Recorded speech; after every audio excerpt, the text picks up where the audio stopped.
and we appreciate his honesty and his courage and his integrity. U.S. Senator Tom Cotton.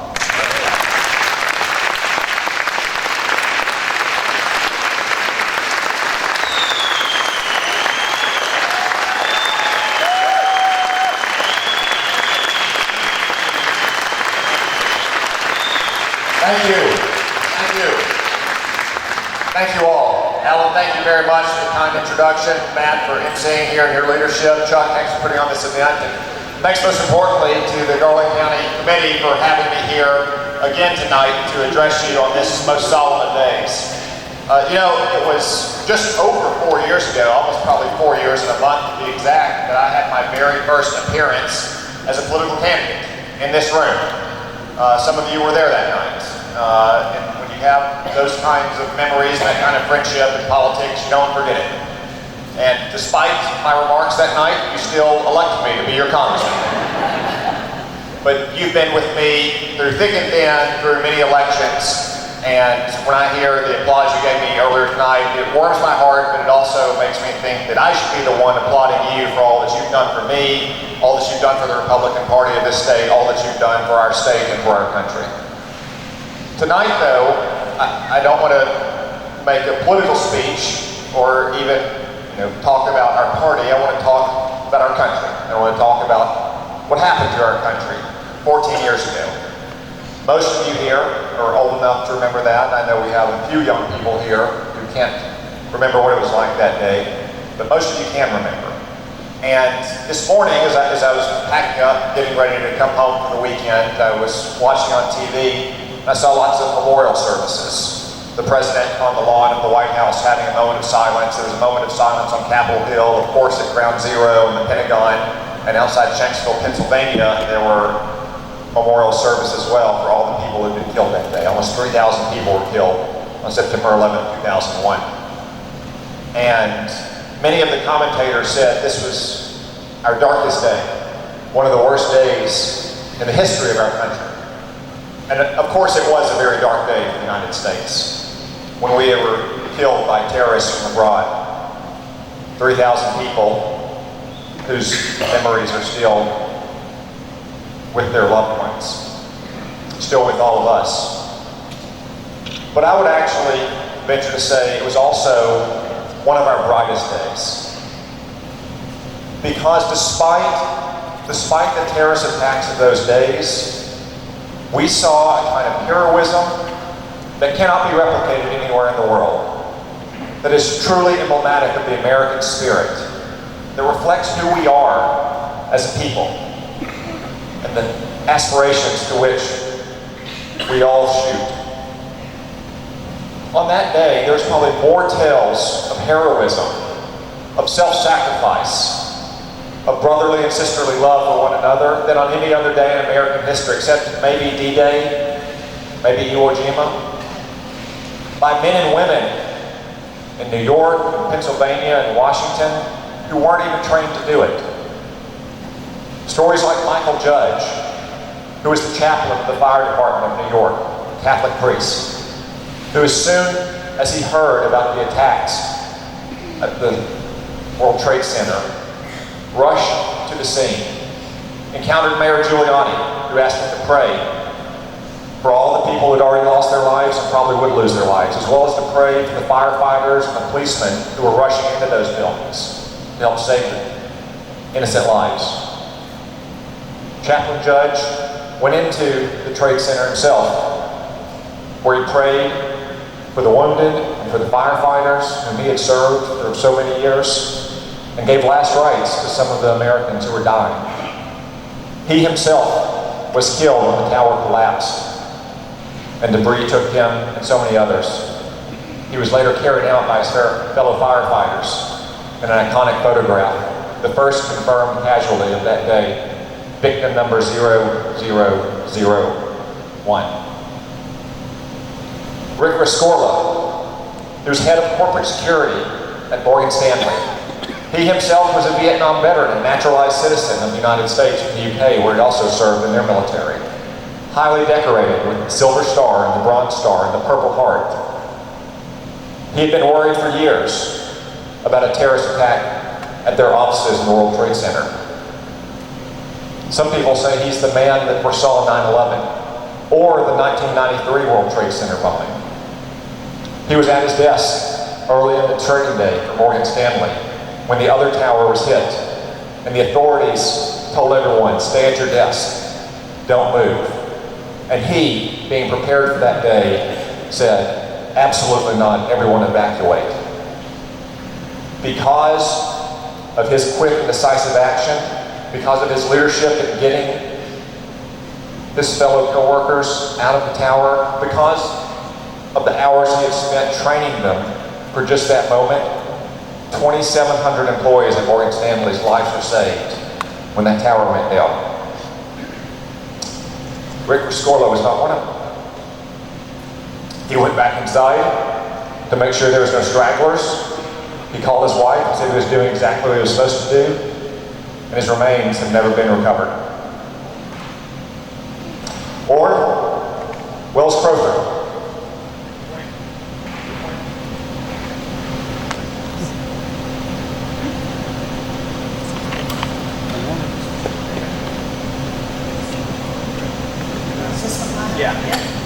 Yeah, we can do that. Thank you. How's that? Wells Crowther was a 24-year-old young trader. Obviously, he was not very experienced in the world.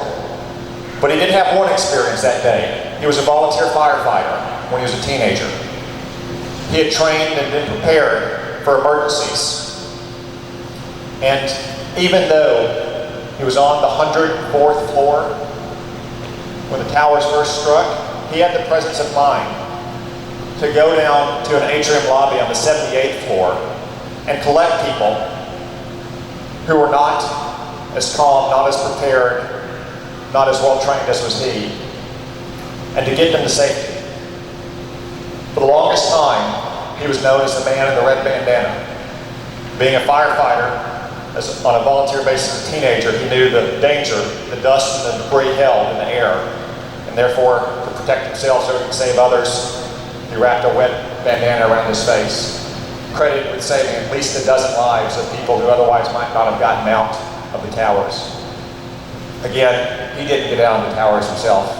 He was last seen trying to get more innocent lives off of the 78th floor atrium. And there's the men and women of Flight 93 who called from the air after their aircraft was hijacked, and they were told by their loved ones that there's been a number of hijackings across the East Coast, and that aircraft have hit the World Trade Center, North Tower and South Tower, has hit the Pentagon as well. We now know that their flight was likely bound for the Capitol or the White House, where it would have killed millions or thousands more Americans. And men on that flight, like Todd Beamer and Tom Burnett, whose widow lives just up the road from us here, took matters in their own hands. They knew that their lives were doomed, but they wouldn't stand by and watch their fellow Americans die as well. The last words that were heard from the passengers on that flight was Todd Beamer saying, "Let's roll," as they stormed the cabin and intentionally crashed that airplane in a field outside Shanksville. And these are just a few stories of the heroism of that day. Normal Americans, men and women, like those of you here in this room, going to work on an ordinary day but doing extraordinary things for their fellow citizens and for their country. That's why to me, while this is a sad day, it is a dark day, a day on which we should look back and remember all of those who died and say prayers for them and for their families. It's even more a bright day. A day in which we should all be proud of the love and the heroism and sacrifice that we saw, that we would only see in America. Because in the end, we were attacked on that day for exactly that kind of heroism. For the fact that normal Americans in ordinary times will do extraordinary things to serve their fellow man in defense of their own freedom. They didn't attack us on 9/11 because of what we do. They attacked us because of who we are. We are freedom's home and we are freedom's defender. We are a country where every man and woman has a chance to live a dignified life in independence and freedom and self-reliance with religious and civil liberty. That's why we were attacked on that day. Not for anything we had done just in the past decade, liberating a Muslim country, Kuwait, from a dictator who invaded with no provocation and threatened the entire world's oil supply and therefore the entire world's economy. Or using our economic might and military resources to feed millions of Muslims who are famished in East Africa. Or stopping a genocide in the heart of Europe of Muslims on something that had not, on a scale not seen in Europe since World War II. Those are the kind of things that we had done in the previous decade. And we did them because of who we are. Because we are a government that respects the dignity and worth of every single individual, man, woman, and child, American or not.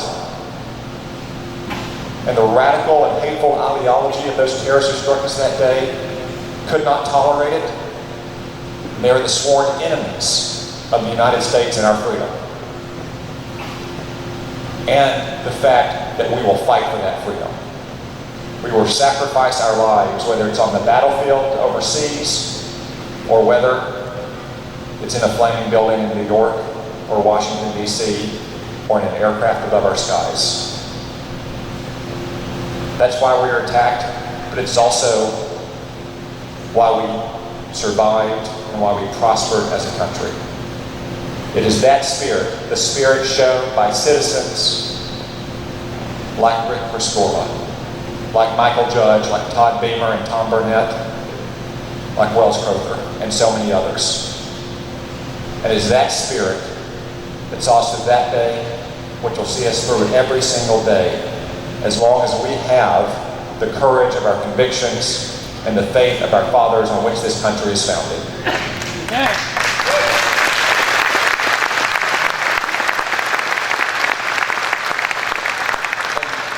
And just the final point I want to make about this day is I watched these commemorations this morning. I thought to a couple of commentators said, well, will there come a day when September 11th is just another day, when there are no moments of silence at 8:46 a.m. Eastern, the time the first plane hit the first World Trade Tower, when schools don't gather around the flagpole, when patriotic Americans like you don't have a special event. Will there come a day like that?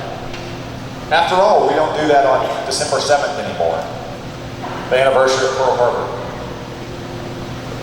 And it's true, we don't have events regularly like this on December 7th. There's an editorial in the newspaper. People may mention it to their loved ones. There may be a note of it on the cable news. But we don't have the same kind of memory. And some might say it's just because of the proximity, a mere 14 years away from the attacks. But to my knowledge, there was not this kind of ceremony or those moments of silence in 1955, 14 years after the Pearl Harbor attacks. And I would say the reason for that is, in less than 4 years from Pearl Harbor, we defeated the enemy who attacked us. Completely, totally, unconditionally defeated them. And that's the key difference. The enemy that struck us on 9/11 still wants to strike us today. They are still out there, they are still targeting Americans. Al-Qaeda may have been decimated in Afghanistan, it may have been ejected from that country, but its affiliates in places like Yemen continue to try to use aircraft as missiles to attack us or to blow aircraft out of the sky. Al-Qaeda in Iraq, which was defeated in Iraq in 2011, had the space in Iraq and Syria, because of our failed policies there, to regroup, and it turned into the Islamic State, and now it controls territory larger than the United Kingdom that still tries to launch attacks against the United States, that inspires attacks on our homeland.